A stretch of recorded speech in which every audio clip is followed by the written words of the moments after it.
né? Eu acho que a gente pode puxar para o Natal agora, né? Porque a gente vive eh, que esse momento do Natal vive um momento de festas, é uma festa praticamente pagã hoje, né?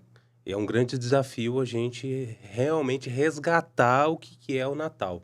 Padre, por onde a gente pode começar? Para começar a compreender o Natal? De fato, hoje a gente está mergulhado numa cultura muito materialista, né? Uma cultura altamente materialista que tem muita dificuldade de se elevar além dos horizontes da história, do mundo sensível, dos prazeres imediatos, né? De fato, a gente tem que investir muito fortemente no caminho educativo, né? Foi esse o caminho que a igreja sempre desempenhou, né? Um caminho educativo, especialmente partindo das nossas comunidades, né? Toda uma paróquia, ela deve se ter essa preocupação diante de si, né? Formar os seus membros bem, sobretudo para que se abram fortemente a uma relação pessoal e concreta com Cristo, com a realidade da igreja, né? Então eu diria que o primeiro passo decisivo é ter essa clareza do papel educativo que a igreja tem diante de si mesma, né, da própria realidade eclesial, mas também diante do mundo, né? Dito isso, então a gente começa a entender qual o caminho que a gente deve fazer para recuperar o verdadeiro sentido do Natal, né? De fato, nós devemos nos voltar àquele acontecimento na sua originalidade, né? O fato do Filho de Deus ter se encarnado, entrar na história, assumindo a nossa condição humana, isso deveria nos encher de uma grande surpresa, né? Porque aquilo que a igreja afirma na celebração do Natal é algo verdadeiramente extraordinário, né? Nós estamos dizendo que a segunda pessoa do mistério da Santíssima Trindade, que existia com o Pai e com o Espírito Santo desde toda a eternidade, naquele tempo veio habitar entre nós, né?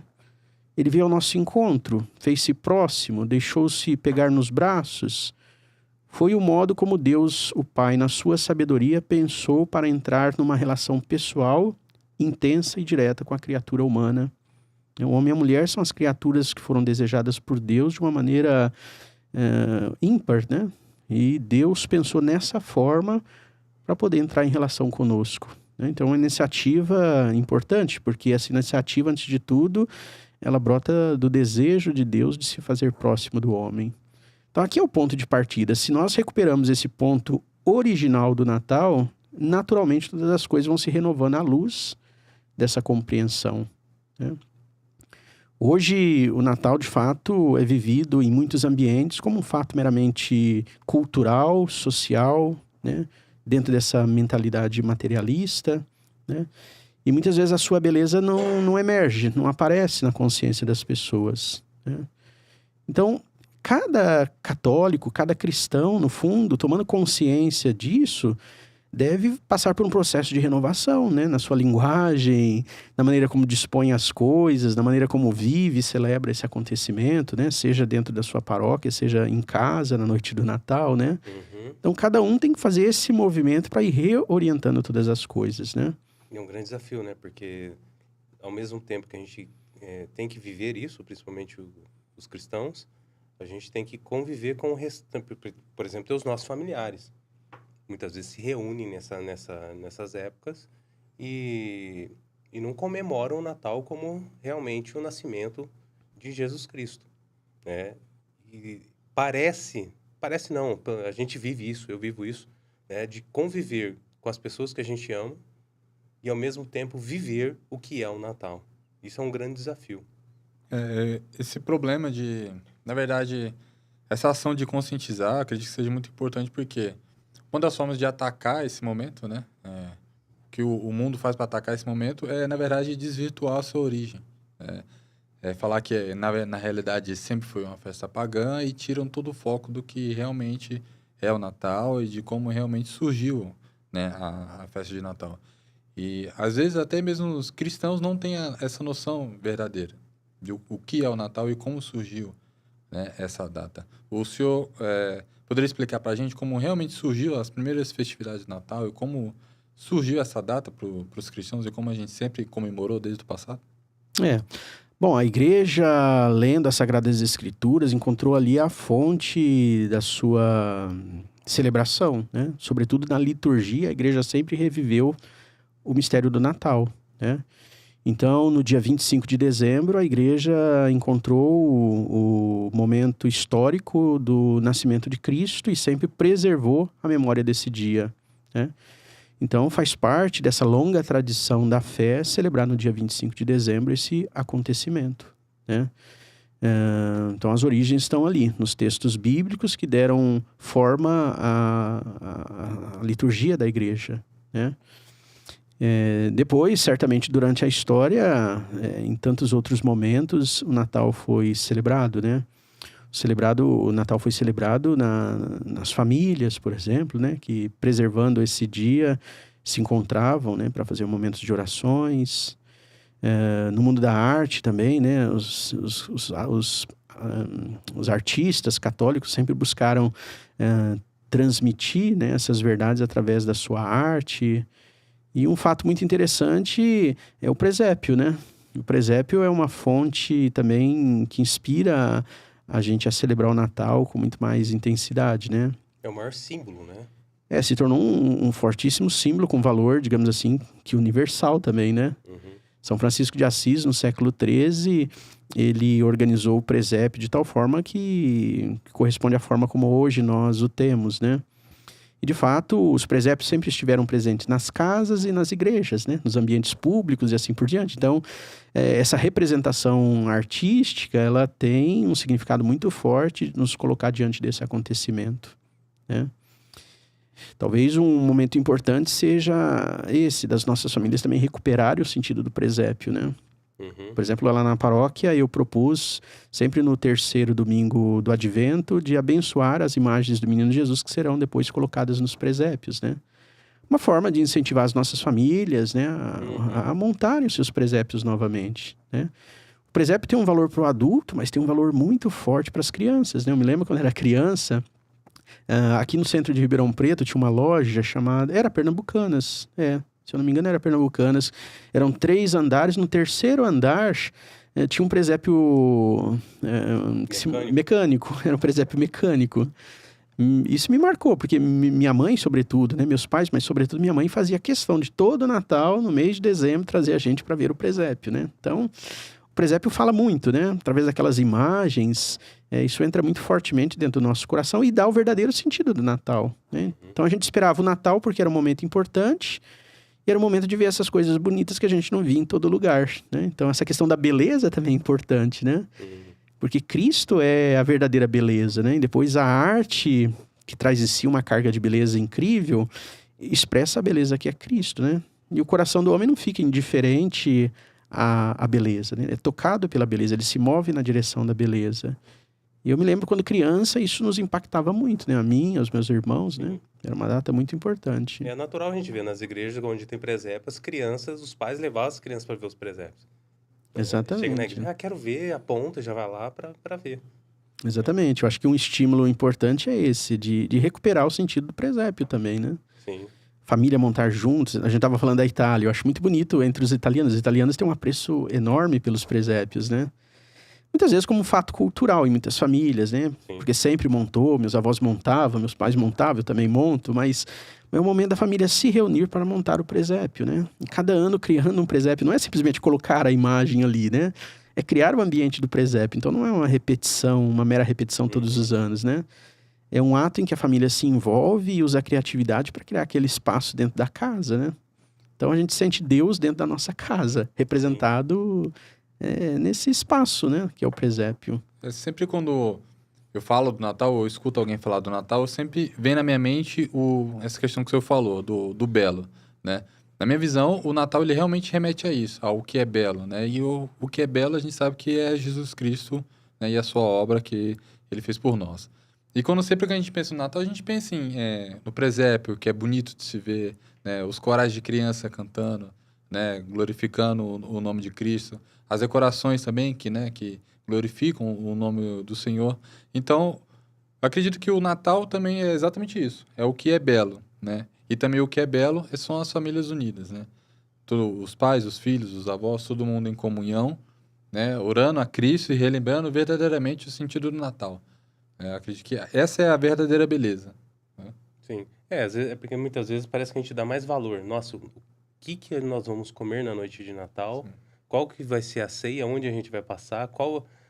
Para quem que eu tenho que comprar presente? Essa é a primeira preocupação. E não um sentido da tradição, da esperada de Jesus Cristo que está vindo. Né? Você falou da preocupação das pessoas em comer, beber, o que nós vamos comer, o que nós vamos beber, né?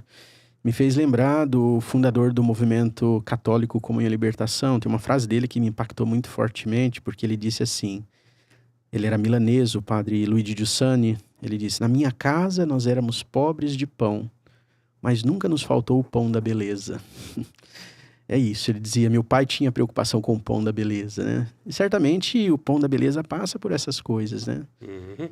Por poder reconhecer, através desses sinais, a beleza de Cristo e os espaços se organizarem para que essa beleza se manifeste, através da atenção às músicas, às orações que são feitas, né? Aqui, eu penso que as nossas paróquias têm um papel, sem dúvida, fundamental para que o mundo possa se renovar novamente e reencontrar o sentido do Natal, né? Uhum. Então, as nossas paróquias têm que se preocupar com a beleza da liturgia, né? O cuidado na preparação da liturgia, pensar a liturgia para que, de fato, Cristo seja reconhecido naquele momento, né? Eu cresci numa família muito católica, né? A minha avó, parte de pai, é ministra da igreja, né? O meu avô também. Então, eu sempre cresci vendo esse ambiente, né? A família toda reunida, ela sempre fez questão de ter a família toda reunida em volta da mesa para orar, para poder fazer aquela comunhão em família. E mesmo que eu não entendesse, né, exatamente aquilo que estava acontecendo, porque eu não costumava frequentar a igreja, mas ainda assim eu achava bonito aquele momento, né? E através daquele momento, mesmo eu não frequentando a igreja, eu tinha contato com a palavra de Deus e conseguia entender e compreender o que era Cristo, né? Justo por causa daquele momento, que era belo aos olhos e que era a junção ali, a personificação da instituição, né, que Deus deixou para nós, que é a família. Então, realmente é importante resgatar essa tradição, porque até mesmo aquelas pessoas que não frequentam a missa, né, não vão à igreja, vão poder ter contato com o que realmente é o Natal e realmente ter contato ali com a palavra de Deus, né? Orar através do exemplo da família, exatamente. Sim. Exatamente. E é interessante que a gente associe sempre o Natal à família e a certos valores, né? Porque, de fato, a presença de Cristo, o Verbo que se fez carne, o Filho de Deus que nasceu, ele é portador de um conteúdo específico. Não foi qualquer coisa que Cristo trouxe ao mundo, né? Cristo trouxe a verdade, a beleza, a bondade, a justiça, né? Porque ele é tudo isso. Então, esses valores que são tão caros ao nosso coração, que o nosso coração deseja tanto, nós o reconhecemos em Cristo, né? Então, quando a gente pensa no Natal, a gente sempre pensa com grande amor, né? Com grande afeto. Normalmente, assim, uma pessoa é capaz de reconhecer que o Natal é o anúncio de alguma coisa que está presente, mas que não é tão comum, né? No sentido de que são valores que superam o aspecto comum da vida, né? Então, é interessante a gente associar o Natal a esses valores, né? Porque Cristo é portador destas coisas, né? Agora, hoje, eu acho que um grande desafio, a gente estava falando da mentalidade materialista, né? Se a gente tira Cristo do Natal, o Natal se torna um fato meramente humano, portador de boas coisas, mas onde a causa, a origem dessas boas coisas não está presente. E certamente que o Natal sem Cristo, ele começa também a sofrer um processo de distorção, de esvaziamento, né? O Natal sem Cristo é um humanismo apenas, um humanismo baseado nas capacidades humanas apenas, né? Não, mas Cristo é um fato divino presente na história, né? Eu ouvi uma homilia do Papa Bento XVI há poucos dias atrás sobre o Natal, que ele falava exatamente isso. Ele disse, olha, sem Cristo, a dignidade divina do homem desaparece. E sem Cristo, nós perdemos também o sentido da relação com o outro, né? E a gente, então, tem esses desafios de perder o sentido da relação com o outro, ou então de reduzir o Natal a um tempo meramente de caridade. Parece que são esses dois dinamismos que têm marcado a nossa sociedade, né? Sim. Então, é um grave problema. Padre, todo o movimento cultural que a gente vive, né, tende realmente a tirar Cristo de tudo, né? Não é diferente com o Natal. Na visão do senhor, por exemplo, vamos pegar filmes. Essa semana eu estava assistindo um filme com os meus filhos, né, doente, e a gente, vamos assistir um filme de Natal. Aí apareceu um filme, é um filme recente com o Ed Murphy. E no filme, a mensagem toda do filme é que nós precisamos preservar o espírito de Natal. E durante o filme ele ia falando sobre o que era o espírito de Natal. E é alguma coisa... E falava, mas não falava. Parecia que era algo relativo, né? E em determinado momento, né, uma das personagens fala, não, o espírito de Natal, por exemplo, você acha que é isso? Você acha que é aquilo? Não sei o que lá. E no meio da argumentação ele coloca, você acha que tem a ver com Jesus Cristo? Ah, não tem nada a ver com Jesus Cristo. O espírito de Natal é outra coisa. O senhor acha que as famílias deveriam fazer um certo filtro nesse tipo de conteúdo? Porque um filme, se você vê o filme, é muito bonito, ele te prende na tela, as crianças ficam vidradas do início ao fim. E querendo ou não, filmes, desenhos, passam mensagem para as pessoas, né? E aquilo fica no subconsciente, né? Popula o imaginário das pessoas, principalmente de crianças. O senhor acha que tem que ter esse cuidado de não deixar com que as crianças assistam esse tipo de filmes, mesmo os adultos, para não se contaminar? Eu acho que a primeira questão é reconhecer que nós vivemos numa sociedade pós-cristã, né? Uma sociedade que não tem Cristo mais como o centro da sua busca, né? Digo isso de maneira geral, certamente que sempre tem pessoas muito com uma convicção muito clara, muito segura sobre Cristo como o princípio de todas as coisas. Então a gente tem que compreender que a gente vive numa sociedade com essas características problemáticas, né? E certamente que essa mentalidade se manifesta em todas as produções humanas, inclusive nos filmes, né? Mas também em tudo aquilo que é produzido na TV, na internet, nos livros, né? E assim por diante. Tudo aquilo que é produto da ação humana traz uma carga cultural do seu tempo, né? Então, a gente tem que ter um olhar crítico, né? Talvez, numa fase inicial da vida, né? Seja muito difícil para as pessoas terem essa capacidade de discernir, né? Onde está o problema. E aqui, então, entra o papel dos pais de fazer esse trabalho para os mais jovens, né? Então, não se trata meramente de uma proibição, se trata de fazer o filtro, exatamente, de fazer o filtro, né? Porque a gente sabe que ninguém fica indiferente a uma produção, né? Toda produção impacta o nosso espírito, forma, né, o nosso espírito. Então, eu acho que os pais têm que ter, sim, uma certa preocupação, né? Fazer uma seleção. Graças a Deus, hoje vão surgindo movimentos que têm essa preocupação de oferecer conteúdos que, de fato, não estejam em oposição aos princípios que nós cremos, né? Eu acho que cabe a nós também apoiar essas pessoas, né? Tê-los como amigos, como parceiros, né, de caminhada. E eu acho que é isso que deve acontecer. No caso da Brasil Paralelo, né, que faz toda uma curadoria em cima de obras, de filmes. Tem a Lumen, se eu não me engano, que faz isso também, né? Tem bons filmes. Tem a Angel Studios, que é o pessoal que produz o The Chosen. The Chosen. Também lá tem bastante obras cristãs no aplicativo deles e é gratuito também. É gratuito. É gratuito. Tem um que a gente conhece, que é o Marcelo da Libro, que está produzindo conteúdos para criança, né? De contos de fadas, conteúdo, assim, belíssimo, né? E realmente eu acho que a gente tem que ser parceiro dessas pessoas e fazer, querendo ou não, por mais que a gente faça isso, a gente tem que se esforçar. Por quê? Os nossos filhos conversam com outras crianças. A gente não vai cercar eles e deixar sem contato com o mundo. E querendo ou não, essas crianças trazem essa cultura para eles, né? Então, quantas vezes, por exemplo, os meus filhos chegam, eu quero assistir tal coisa. Eu falei, mas o que é isso? De onde saiu isso? Onde você viu isso? Ah, porque o meu amiguinho na escola falou que tem um filme ou que tem um desenho assim, assim, assado. Né? Então, vem de fora também, não só de dentro. Sim. Né? A gente não consegue blindar totalmente, porque, como você falou, não vou falar nossos filhos, porque eu ainda não sou pai, mas as crianças elas têm contato com outras crianças, né? E alguma coisa elas vão absorver. Antigamente ainda tinha, né? Eu lembro que eu assistia se não me engano, acho que era na Record, que passava um desenho que contava as histórias bíblicas, né? Passava na TV aberta. Hoje em dia já não passa mais, e muito pelo contrário. Na TV aberta hoje você só vê ataques à religião cristã, né?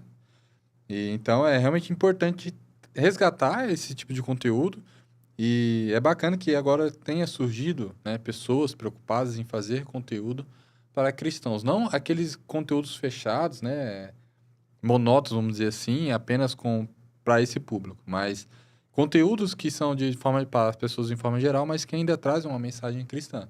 Como, por exemplo, tem um filme que lançou, também é da Angel Studios, que estava tendo no cinema, é Sons da Liberdade.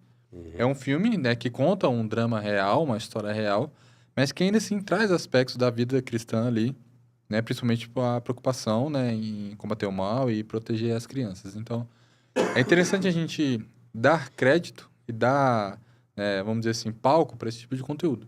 Porque às vezes uma pessoa que não está na igreja, pode ser que ela tenha receio de assistir uma obra cristã. Mas existem também filmes que não são especificamente cristãos, mas que ainda trazem alguma mensagem, né? Uhum.